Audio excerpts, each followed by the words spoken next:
Hello, I just wanted to share with you the approach we're taking to preparing our pupils for the internal exams taking part in June. This is a short presentation showing the guidance that we're giving to our pupils, and really our aim in sharing it with you is to work in partnership with you so that our children have the best possible chance of success come June and the exam starting. You will have emailed out to you before half term the templates that I speak about in this presentation and also the topic list by subject. So first of all, why spend time planning? And in a way, revision timetables are purely that, just a way of planning. So we talked with our pupils about the proven psychological benefits of lists. So they help expose confusion. So by writing down what you know, making a decision on what you know, reflecting upon it, it helps you to work out what you know and what you don't know. It also helps you to select and prioritise, particularly the case in overload situations where you may be revising for multiple subjects. It helps you to keep your eye on the ball of the things that really matter and the steps that you need in order to move forward. It also helps in that horrible sort of putting things off situation that we find that some of our pupils struggle with. And also we think it's very good for stress levels, because if you are aware of your plan, it takes away some of the sense of chaos that you may feel and the anxiety that causes.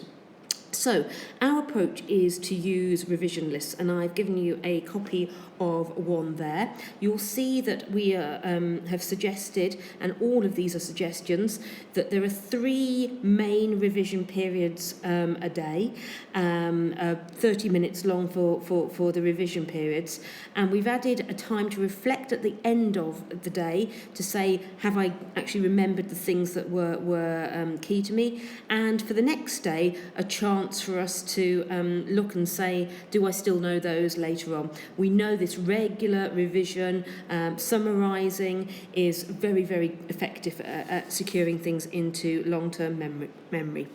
So the first step for the students is to cross out the days when they won't be revising. So maybe they're heading off and doing something exciting, maybe someone's coming around, maybe they're giving themselves a break, absolutely fine. So the first stage is just pencil those out, and why we say pencil is because life happens, life changes, and they need to have a plan that works for them.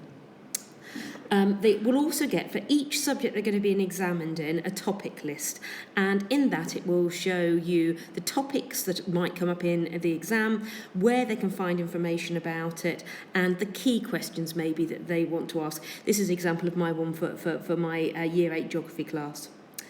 The next step is to traffic light the topics. So in this particular case, you can see that I'm feeling fine about the first few topics in population, but then I get a bit find migration a little bit tricky. I need to revise that a little bit better. So I've given that a red traffic light.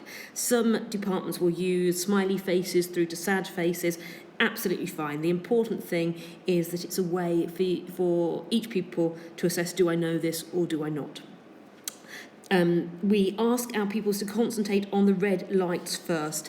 It's a sort of common flaw that our pupils stay in the comfortable, and therefore they spend their time on things they know and put off revising or concentrating on things that are a bit more tricky. So our aim is to stop that happening.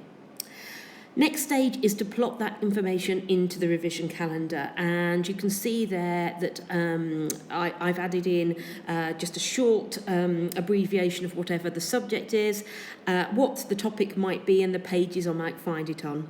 And at that stage I've put in my red light, my unhappy faces, because those are the things I don't understand and I need to concentrate on over this half-term period. Then we get to the stage where we actually start revising, because that initial planning may take a little bit of time. And I'd really encourage the pupils to cross off as they completed. Keep this on the fridge. Keep it somewhere where they'll see it regularly, and cross off the things that they've completed, because there's something there's proven psychological benefit from that regularity of having a very visible sign of success. So the key point in this is to ask them to fill in their revision plan in a rub-out pen or pencil, because we know life gets in the way, and we'll be saying, if all of a sudden you go out for an afternoon, you don't complete that extra half an hour, just reschedule it for another time. Concentrate on red lights first, and please do the end of day or the next day review, crossing off as it's completed. I hope that helps to explain our approach to revision, and I hope it's a successful half term for our pupils. Thank you.